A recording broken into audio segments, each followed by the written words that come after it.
Hello everyone, and welcome to Winged Entertainment.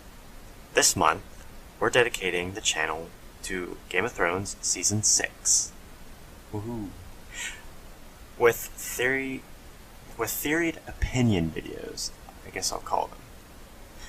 The last time we saw Jon, we'll start off with that, is in the Night's Watch, of course, when he is sitting in the Lord Commander's chambers, and he is contemplating about what is going on and what he probably saw at Hardhome.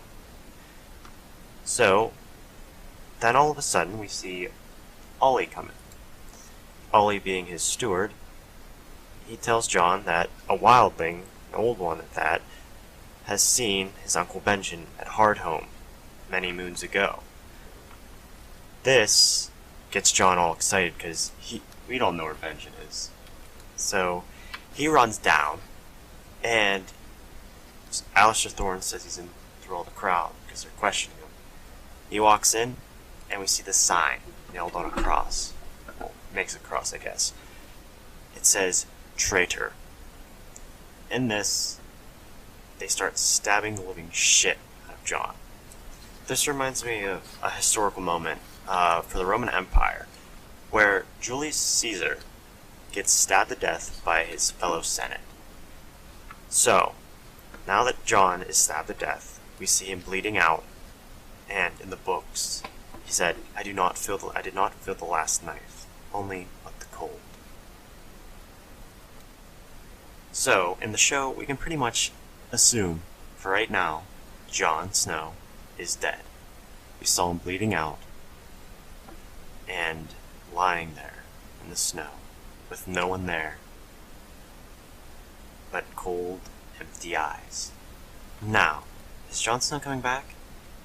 Well, according to Kit Harington, he is, but as a corpse, and he'll be sitting there for multiple of episodes until something happens.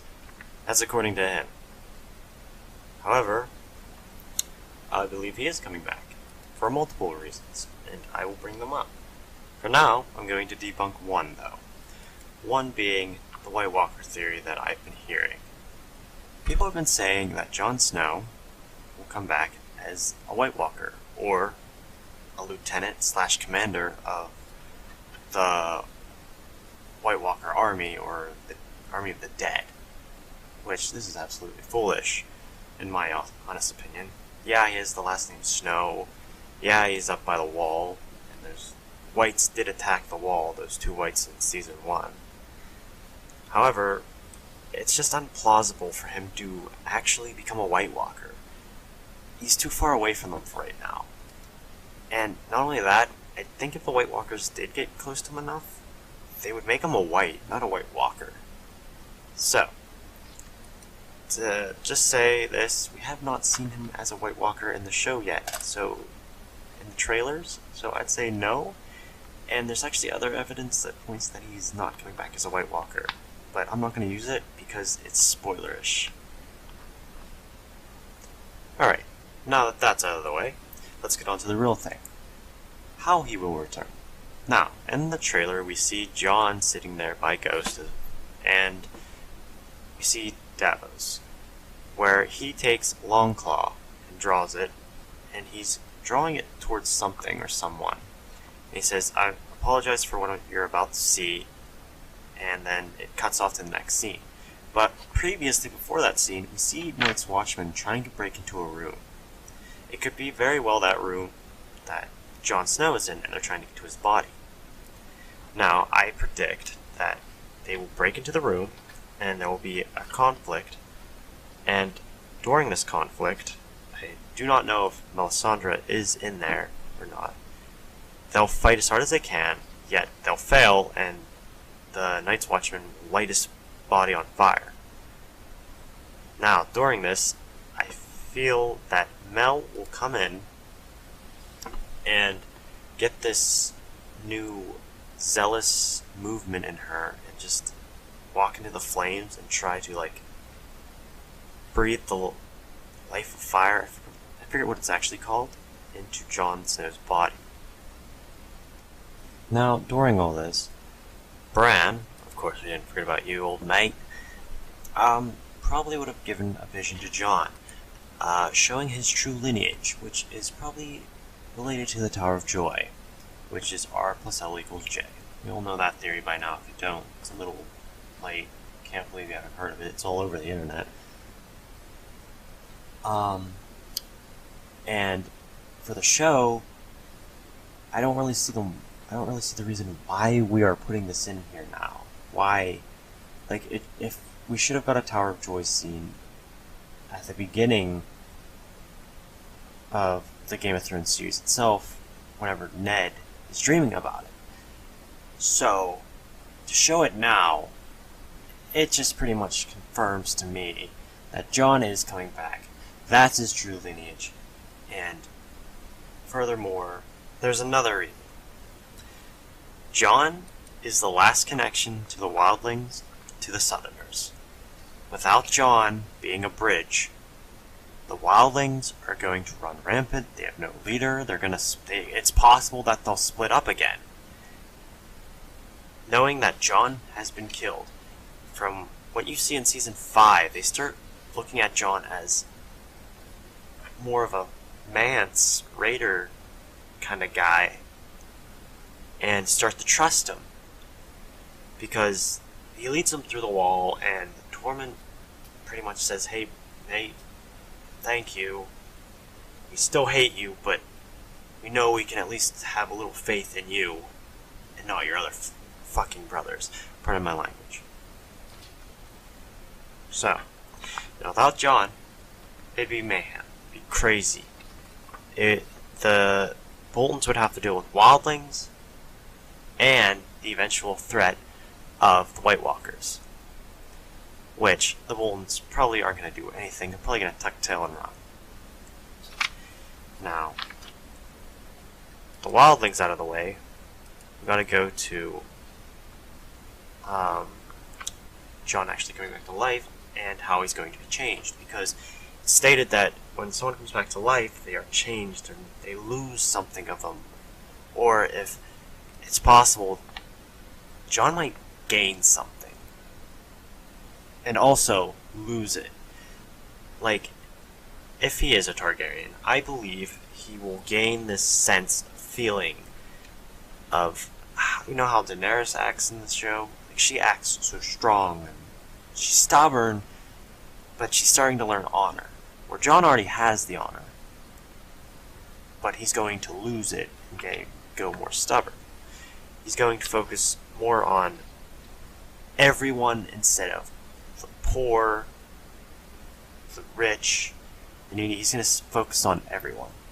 No matter what faith, no matter anything, he's going to try to save humanity from this oncoming threat. Now, if he were a Targaryen, and if he is, I also believe that Ghost is pretty much doomed. I believe it's during the beginning of the first season, when you see the stag kill the direwolf, and then you see the pups. There's one of Jon's, of course, is white with red eyes, which is Targaryen's significant features. They have white hair and reddish to purplish eyes. Maybe even a whitish, silverish eye, I believe. So, that's pretty much foreshadowing. Jon is possibly the son of Rhaegar Targaryen.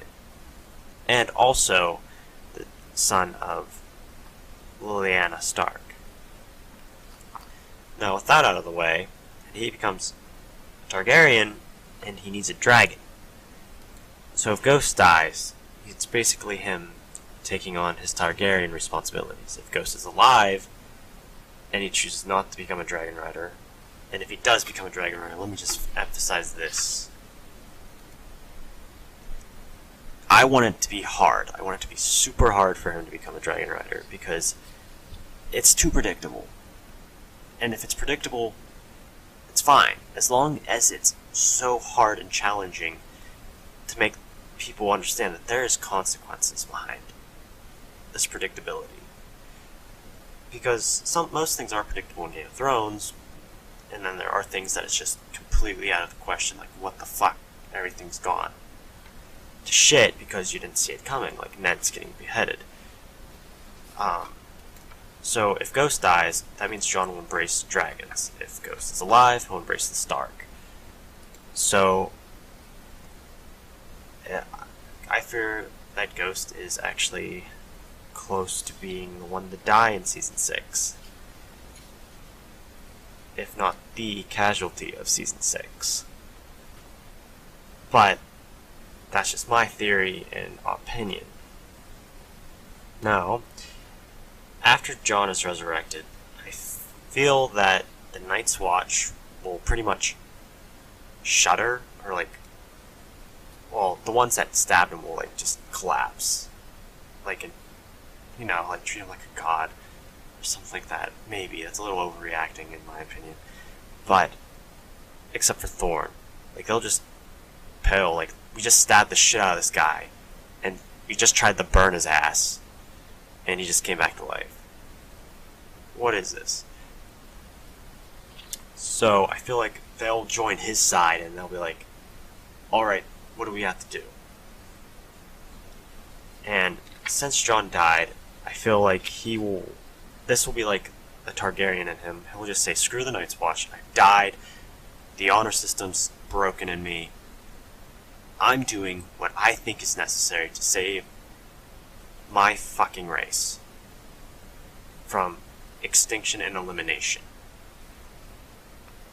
Now, that's what I think Jon's going to be doing in Season 6. He's going to basically be fighting the Boltons. He's going to come back to life, fight the Boltons, know his lineage, and other than that, that's it.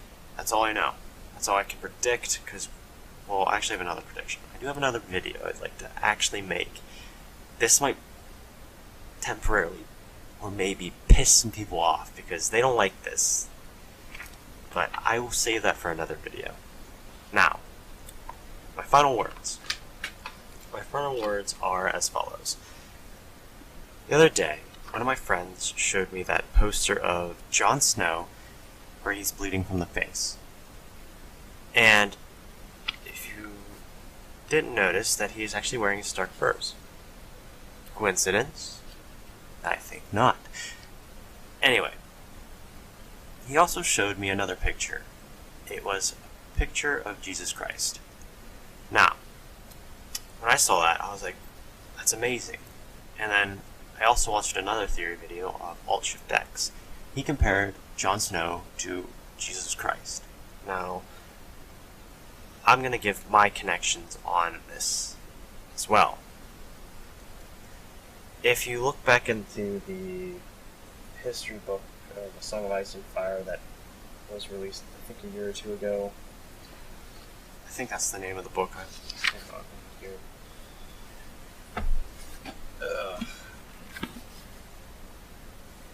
The World of Ice and Fire. Now, if you read the first parts of it, of the Age of Heroes, you hear of the ancient hero Azor Ahai, who stopped the long night from occurring, or something like that, or stopped it. It was something like that. I'll have to open it up and read it, but a little under the weather. So, he, in my mind, is considered God. He is the first God. He is the first reference to God. He's the founder of this religion. So, let's put it in our world now. It is Judaism. So, R'hllor's religion is right now at its birth point for Judaism. So it's kind of like following, it's spreading and all that stuff. People are believing, and now we're at the present time where Jon Snow is from. So, with Jon Snow here, we got R'hllor's religion is dying. I'm pretty sure in the books. Red priestesses are going everywhere trying to spread it, and priestesses. So, with those final words, I'd like to say thank you if you stayed tuned this far. If you could throw a like, it'd be very helpful. I'd like to try to get into theory videos, which I'm going to do as many as I can before season 6 airs, it would also be very beneficial if you could subscribe. We don't always just make videos based on bullshit, crazy, trolling, weird, apeshit bullshit.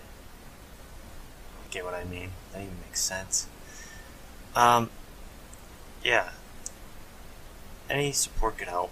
So, thanks for watching. Stay tuned for my next theory video.